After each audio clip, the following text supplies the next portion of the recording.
The radio guy, Dr. Mike Prince. We are back on the line with our guru coaching expert, Coach Van Pettaway. Coach, I had a rough Labor Day weekend, but all is well. How you doing today, sir? I'm doing okay. After that head bashing that we took down on the plains, things are still melting out around here. Well, you're melting and we're scrambling. It's rough. We lost that conference game. A lot of question marks in there. A lot of frustrated fans, which is understood when you lose to a rival. But not to score a touchdown at home, have all the penalties that you had, and just get really handled from start to finish. Now you got to go on the road to try to recover this loss. Right, but, you know, I think one of the things is that may come to play here, Texas Southern had film on Prairie View because same coaches there, but now you got a new coach at Texas Southern. They don't have any film on him and what he's going to do. So I think maybe perhaps, this is just me now, perhaps some of the things that he was doing on the field offensively and defensively, they had not seen. So that's my take on that. Well, my take is we lost and we can't let it beat us again this week. Yeah. And whether they have film or not, you still got to execute. But that's neither here nor there. It's time for these letter grades, Coach, to come out, and then we'll do our picks for this week, sir. And I guess I should ask, are you ready for the grading session? Oh, yes, I am. Of course, sir. Yes, sir. All right. First up, it was Arkansas Pine Bluff on Thursday night. Arkansas Pine Bluff took on University of Arkansas. That game was played in Little Rock. Arkansas won that game 70-0. I'm gonna give Arkansas Pine Bluff a C for showing up and attempting to be competitive. You sure are generous this year already. I'm gonna give him a D. A C. Wow. Yep. They had to get the check. All right. Yes, then sir. Next up, Jackson State went over to ULM. They lost that game 30-14. I'm going to give Jackson State. I was able to watch parts of this game. I'm going to give them a C. Yes. Because they fought and they battled, and to be honest, the game is a lot closer than the score indicates. No doubt. I was impressed on, believe it or not, the line play of Jackson State. Right. Yep. And that's I give them a strong C as well. Okay. And then next up, we had Alcorn State traveling to UAB. All of these games on Thursday, and they lost that game 41-3. I'm going to give them. I'm being generous this year. I'm going to give Alcorn a C minus because they had to fight the elements. There was a rain delay and all of this, and they were playing up. Yeah, I'm in agreement with the C minus. I was lingering at the D, and I said I'll probably go C minus, and then you confirmed it for me. So I'm okay with that for them. Okay, and then here comes Saturday. Here it comes. Florida A&M played host to South Carolina State. They eked out a win at 22-18. I'm going to have to give them an A for this because they came from behind, didn't play their best football, but the thing is they won, they protected their home field, and they continue to have one of the longest home field winning streaks in the country. Yes, sir. They did what champions do, find a way to win. No matter if it was on the pretty scale or the ugly scale, a win is a win. Your rookie coach is now 2-0. I'm going to give them an A as well for their efforts in coming through. Right. All right. Next up, Mississippi Valley went up to play Tennessee State. Tennessee State won that game 41-21. I'm gonna give Valley a C plus on this one. I was giving them a C because they scored 21 points. Right. They did more than my Panthers did, and so I gave them a C for the scoring productivity. Okay. Then next up, South Florida played host to Bethune-Cookman. They won that game 48-3. I'm going to have to give Bethune-Cookman. I'm going to have to give them a C minus on this one. I gave them a D. I gave him a D. So we're still somewhat in the same areas. Right. I'm ready to see what this Prairie score gonna be. That's what I'm waiting on. But Okay. go ahead. I know we coming. Okay, I got you. And then next up, Grambling went over to play Louisiana. Louisiana won that game 40-10. I'm going to give Grambling a C- for that. I gave them a C because you played slightly up. They did put score touchdown, so I gave them a C. Okay. And then Southern went over to McNeese State, and they lost that game 21-7. I'm going to get the Jaguars a C also. I gave them a D because even though I felt that McNeese was going to win at home, I anticipated a little better production. So I gave him a D. I had a little bit more anticipation for him. Okay, I'm going to skip to Sunday and then come back to our respective schools. Alabama State met North Carolina Central, and North Carolina Central won that game 31-24.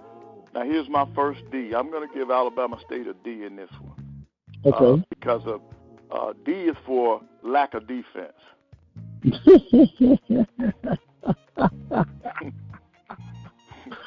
Okay.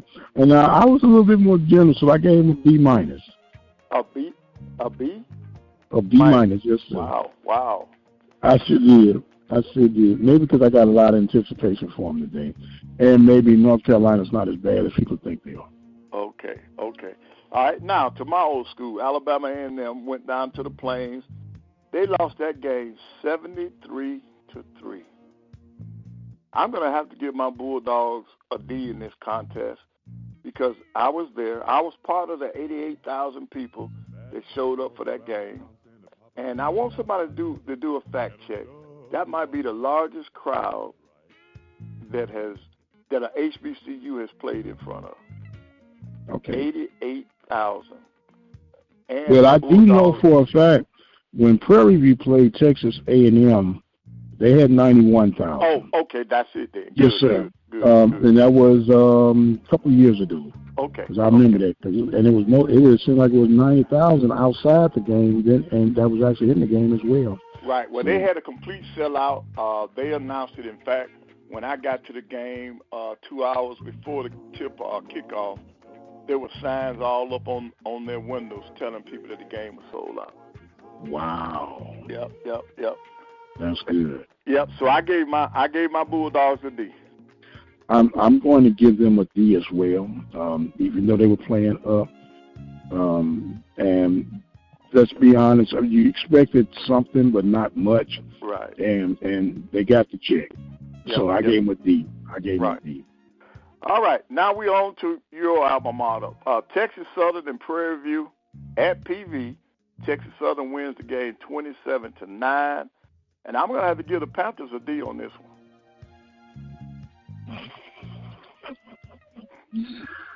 Coach, I would have given them a Z. But, and I know F might be too harsh, but I'm going D-. Yeah. Okay. You don't score a touchdown at home. Great crowd, to capacity. And you had no energy. You look like you were the first-year coach in comparison to Texas Southern. It was just horrible. It was horrible. It was one of those empty feelings. When you about to start a game, game time is there, but something is missing.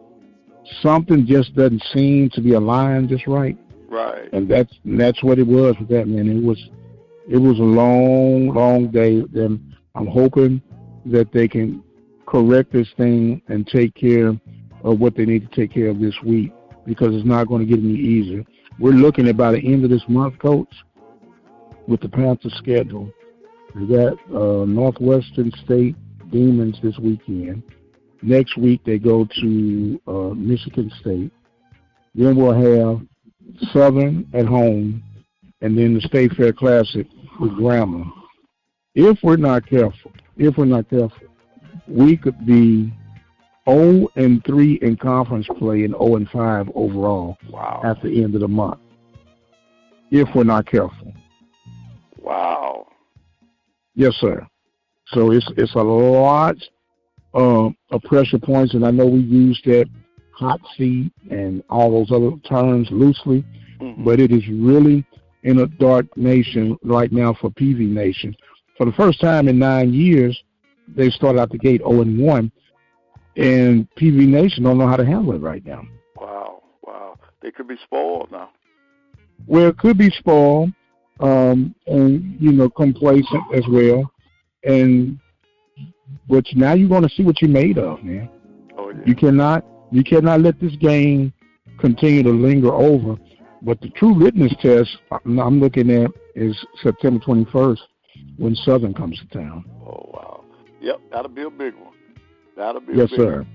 Yes, sir. And then real quick, we got to run up to the MEAC where our tiebreaker was Morgan State playing Hampton. And guess what? You were right. Morgan State came out on top, 30-28. They beat Hampton at Hampton. So yes, you were dead on when it came to the tiebreaker. Well, I was generous this first week. I gave you a couple of obvious choices. Oh, yeah. But now we're going to have to tighten the screws, sir, and I'm going to have to go on and put it in overdrive so we can create these degrees of separation for this week. Okay, well, we ready to get into this week now because last week is over with. We're ready. Okay. Yeah. First up, September the 7th, Mercer is at Bethune-Cookman. And I believe that Bethune should handle Mercer. I'm going to go with Bethune. All right. I'm going with Bethune, too, because they're playing at home. Mm-hmm. All right. Mississippi Valley at Lamar. Oh, boy. I can't do it, Valley. Y'all got me last week. At least they did cover the point spread last week. I got to go with Lamar, though, the home team. Okay. I'm going with the home team also. Next up, we got Arkansas Baptist at Arkansas Pine Bluff. I would like to think that the Golden Lions can win that game. I'm going to stick with the home team. I am also. We'll just be praying for Arkansas Baptist. All yes, right. Sir. Now, here's one that may be up in there. Savannah State at Southern. I'm going to have to go with the Jags at home. So am I. All right. Tuskegee at Grambling. That's a tough one. That is a tough one. Tuskegee's going to give them a run for their money, but I'm going to stick with the G-Men. So am I, sir. Mm-hmm. All right. And then this is an easy one. Lane at Jackson State.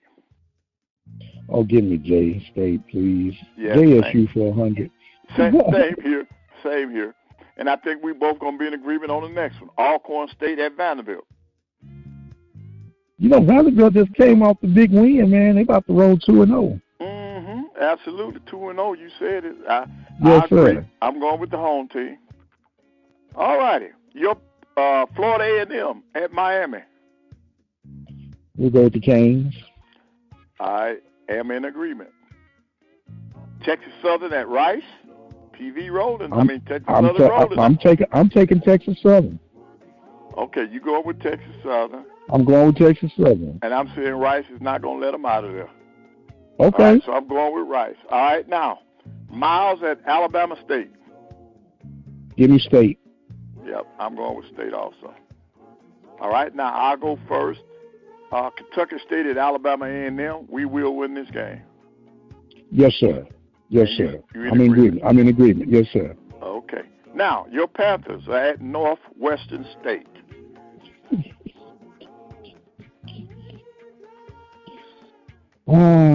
Coach, my heart is saying yes, but my logic and ability to read stats tells me think otherwise. And I'm going to go Northwestern 21, Prairie View 17. Yep. I'm in agreement. I think Northwestern will win this one too. I think PV shot themselves in the foot when they did not get that game at home this past week. Mm-hmm. Okay. Now, if we look at at the MEAC for a tiebreaker. That's playing up. We don't have a good matchup. Okay. Okay, you got Mercyhurst at Howard. You got South Carolina State at the Citadel. You got Virginia State at Norfolk State. And that's probably going to be your better matchup right there. Right. Then you got Elon going to North Carolina Central. And Morgan State is on the road again at Townsend. So which you want to go with? I think that Norfolk game. Okay, and Virginia State. Okay, how you see that? I'm a Odom guy, man, so I'm gonna have to ride with Norfolk. Yep. So I'm gonna have to ride with Norfolk. Yep. So yes, we didn't break the tie with that because we both believe that they will go. And so our tiebreaker will be that Texas Southern game then. Texas Southern Rice. Yep, that's true. That will be our tiebreaker. Mm-hmm. Mm-hmm. You know, and that will, I guess, keep us in line. You know, and I know, like I said, I gave you a head start this year. I had a little empathy, you know. So we're ready to track you down and get this thing over with. Right, you got to slowly get your way back. You're not that far back. But this was a very interesting weekend, Doc. I made that trip down to Auburn. I was impressed with the Auburn alumni and things because they gave our band a standing ovation. In fact, their fans were still clapping as their band was coming on the field. Wow. They really loved it. And then after the game in the parking lot, that you couldn't make a step without somebody saying, "You all have a terrific band." Or even one lady said, "I wish your band could come and replace ours." You know, they were real impressed with, and I was impressed. I thought our band did an outstanding job, and for them to get that big of an ovation from the visiting team, for the home team, I thought that was great. Okay, well, all well that ends well. The band did great. The check cleared, and they're here to fight another day. Yeah, that was the largest payday of last week, $525,000. But I was a little disappointed because the last time we went down there, we got $600,000. But that was inflation, Coach. Huh? It's inflation. So inflation. So they go down with inflation. They need to go up. Yep. But it was a great weekend, and I'm looking forward to this week to see how our picks turn out. Well, the picks are going to turn out well. NFL will be opening up, and Canadian football going strong, and college is all over the atmosphere, and it's always good to be able to talk about. Don't look now, Coach, but you hear the whistles blowing in the gyms. They're getting ready. Basketball season here before you know it. Yeah, they're getting ready. Yeah, and then they got Media Day coming up for men and women's basketball. So September is going to be a very busy month. And then I also got the privilege of hustling back to Huntsville to be a part of the Betty Austin Invitation. They have named tournament. They have named a tournament after our former volleyball coach. Yes, sir. It was awesome to see a lot of the players, her former players. They did her justice. In fact, Alabama A&M, the volleyball team did well. They went 2-1. They beat Oral Roberts, they beat Idaho, and they lost to Tennessee Chat in the. I guess that would have been the championship on Sunday. So I was there, and to see all those former players to come back and honor their coach, I think was amazing. Yes, sir. That's what it's all about, man. That's why we continue to do what we do. Coach, I'm always great to be able to talk with you and learn what we can from you and your expertise. You got any closing thoughts and comments for us this week? Right. I would just like to encourage you to continue what you're doing, and I'm grateful that you have accepted your assignment and you're doing an outstanding job with it. And I just want to encourage you to continue to keep on doing what you're doing. Okay, so we're going to do it as long as we got good folk like you helping us getting it done. So we can count on that getting done. He is our guru, our father wisdom of time, Coach Van Pettaway. I am the radio guy, Dr. Mike Prince. Thank you guys for joining in with us. Don't forget to follow me on Twitter X at The Mike Prince Show. subscribe to the YouTube channel with the Open Mic Broadcast Network, and visit our 24-hour stream on the website at obnradio.com. And until the next time, you guys be blessed, and we'll see you on the other side.